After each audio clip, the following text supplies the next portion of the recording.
Hello వేస్ welcome to Shankar restaurant. మనం ఈరోజు చేసుకోబోతున్న రెసిపీ వచ్చేసి ఉసిరి ఆవకాయ ఎగ్ రైస్. ఉసిరి ఆవకాయ కానీ మామూలు ఆవకాయ కానీ ఇలా పాత పడినప్పుడు ఎగ్ రైస్ కానీ వెజ్ ఫ్రైడ్ రైస్ కానీ చేసి పెట్టండి. పిల్లల నుంచి పెద్దవాళ్ళు ఇష్టంగా తినేస్తారు. ఇప్పుడు ఒక బౌల్లోకి ఉడికించుకున్న రైస్ తీసుకోవాలి. నేను మామూలు రైసే తీసుకున్నాను. తర్వాత అందులోకి ఉసిరికాయ ముక్కలు 2 తీసుకోవాలి. ఉసిరి ఆవకాయలు 2 తీసుకొని కారం కూడా తీసుకొని ఈ రైస్కి పట్టేటట్టు బాగా కలుపుకోవాలి. మా వీడియో కనుక కొత్తగా చూసేవాళ్ళు, ఫస్ట్ టైం చూసేవాళ్ళు అయితే మా ఛానల్ని సబ్స్క్రైబ్ చేసుకోండి.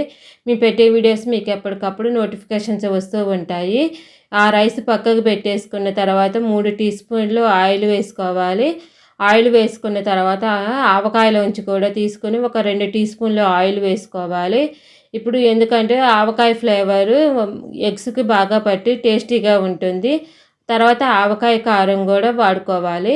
తర్వాత అందులోకి ఒక హాఫ్ టీ స్పూన్ జీలకర్ర, ఒక 2 రెమ్మల కరివేపాకు వేసుకోవాలి. సన్నగా కట్ చేసుకున్న ఒక ఉల్లిపాయ వేసుకొని బాగా ఒక 40% వేయించుకోవాలి. ఉల్లిపాయ వేగిన తర్వాత అందులోకి బీట్ చేసుకున్న 4 కోడిగుడ్లు వేసుకోవాలి. వేసుకున్న తర్వాత ఒక 2 నిమిషాలు కదపకుండా ఉంచాలి. ఉంచిన తర్వాత ఒక 2 నిమిషాల తర్వాత గరిట పెట్టుకొని ఇప్పుడు బాగా వేయించుకోవాలి. పెద్ద పెద్ద ముక్కలుగా వచ్చేటట్టు వేయించుకోవాలి.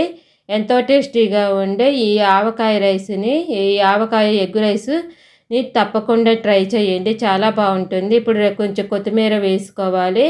కొత్తిమీర కూడా వేసుకున్న తర్వాత ఆవకాయలోంచి ఒక 1 టీ స్పూన్ కారం వేసుకోవాలి. మీకు అప్పుడు ఆవకాయ ఫ్లేవర్ అనేది ఎగ్స్ కూడా పట్టి చాలా బాగుంటుంది. ఇప్పుడు ఈ కారం మొత్తం ఈ ఆవకాయ ముక్కలకు పట్టేటట్టు బాగా కలుపుకోవాలి. బాగా కలుపుకున్న తర్వాత ఆవకాయ రైస్ వేసుకోవాలి. ఆవకాయ కలుపుకున్న రైస్ వేసుకొని ఈ ఆవకాయ రైస్ కూడా బాగా కలుపుకోవాలి. ఇందులో వేసేసుకొని ముక్కలు అన్నీ కలిసేటట్టు బాగా కలుపుకోవాలి.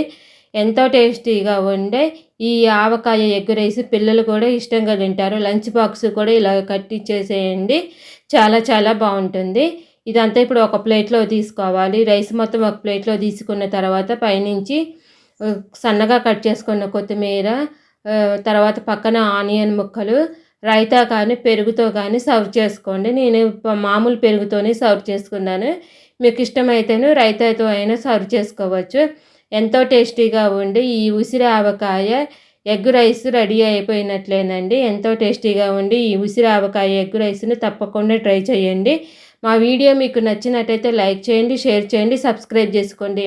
ప్లీజ్ సబ్స్క్రైబ్ అండ్ లైక్ చేయండి. Thank you for watching.